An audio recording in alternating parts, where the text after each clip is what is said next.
로마서 4장. 그러면 육신상으로 우리의 조상인 아브라함이 무엇을 얻었다고 우리가 말할 수 있겠습니까? 아브라함이 행위로 의롭게 되었더라면 그에게는 자랑할 것이 있었을 것입니다. 그러나 하나님 앞에서는 자랑할 것이 없습니다. 성경이 무엇이라고 말합니까? 아브라함이 하나님을 믿으니 하나님께서 그를 의롭다고 여기셨다 하였습니다. 이를 하는 사람에게는 품삯을 은혜로 주는 것으로 치지 않고 당연한 보수로 주는 것으로 생각합니다.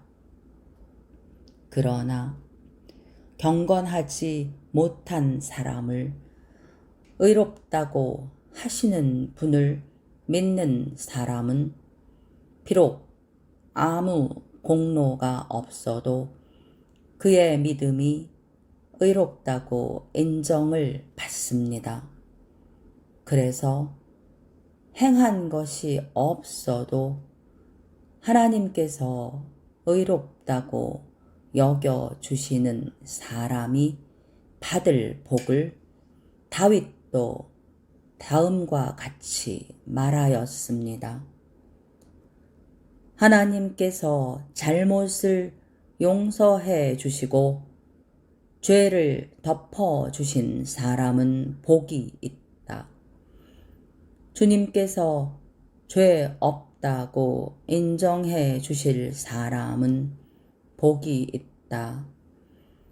그러면 이러한 복은 할례를 받은 사람에게만 내리는 것입니까? 그렇지 않으면 할례를 받지 않은 사람에게도 내리는 것입니까? 우리는 앞에서 말하기를 하나님께서 아브라함의 믿음을 의로 여기셨다 하였습니다. 그러면 어떻게 아브라함이 그러한 인정을 받았습니까? 그가 할례를 받은 후에 그렇게 되었습니까? 그렇지 않으면 할례를 받기 전에 그렇게 되었습니까? 그것은 할례를 받은 후에 된 일이 아니라 할례를 받기 전에 된 일입니다. 아브라함이 할례라는 표를 받았는데 그것은 그가 할례를 받지 않은 상태에서 이미 얻은 믿음의 의를 확증하는 것이었습니다. 그래서 그는 할례를 받지 않고도 믿는 모든 사람의 조상이 되었으니 이것은 할례를 받지 않은 사람들도 의롭다는 인정을 받게 하려는 것이었습니다. 또 그는 할례를 받은 사람의 조상이 되기도 하였습니다. 다시 말하면 할례만을 받은 것이 아니라 또한 우리 조상 아브라함이 할례를 받지 않은 상태에서 걸어간 믿음의 발자취를 따라가는 사람들의 조상이 되었습니다. 아브라함이나 그 자손에게 주신 하나님의 약속, 곧 그들이 세상을 물려받을 상속자가 되리라는 것은 율법으로 말미암은 것이 아니라 믿음의 의로 말미암은 것입니다.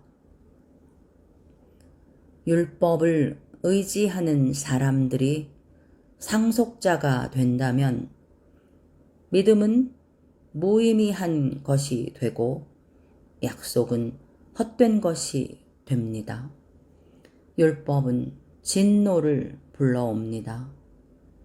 율법이 없는 곳에는 범법도 없습니다.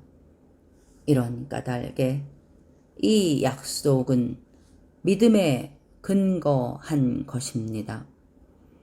그것은 하나님께서 아브라함에게 이 약속을 은혜로 주셔서 이것을 그의 모든 후손에게도 곧 율법으로 사는 사람들에게만이 아니라 아브라함이 지닌 믿음으로 사는 사람들에게도 보장하시려는 것입니다. 아브라함은 우리 모두의 조상입니다. 이것은 성경에 기록된 대로 내가 너를 많은 민족의 조상으로 세웠다 함과 같습니다. 이 약속은 그가 믿은 하나님, 다시 말하면 죽은 사람들을 살리시며 없는 것들을 불러내어 있는 것이 되게 하시는 하나님께서 보장하신 것입니다. 아브라함은 희망이 사라진 때에도 바라면서 믿었으므로 너의 자손이 이와 같이 많아질 것이다 하신 말씀대로 많은 민족의 조상이 되었습니다.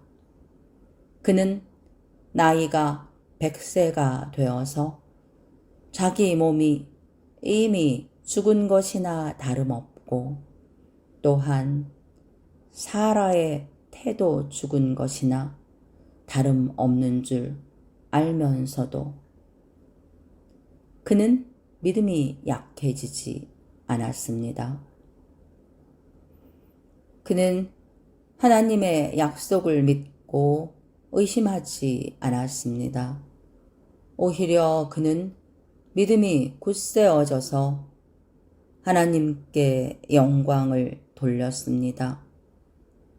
그는 하나님께서 스스로 약속하신 바를 능히 이루실 것이라고 확신하였습니다.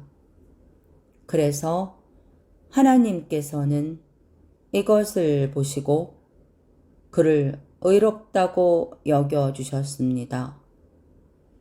그가 의롭다는 인정을 받았다 하는 말은 아브라함만을 위하여 기록된 것이 아니라 하나님께서 의롭다고 여겨주실 곧 우리 주 예수를 죽은 사람들 가운데서 살리신 분을 믿는 우리까지도 위한 것입니다. 예수는 우리의 범죄 때문에 죽임을 당하셨고 우리를 의롭게 하시려고 살아나셨습니다.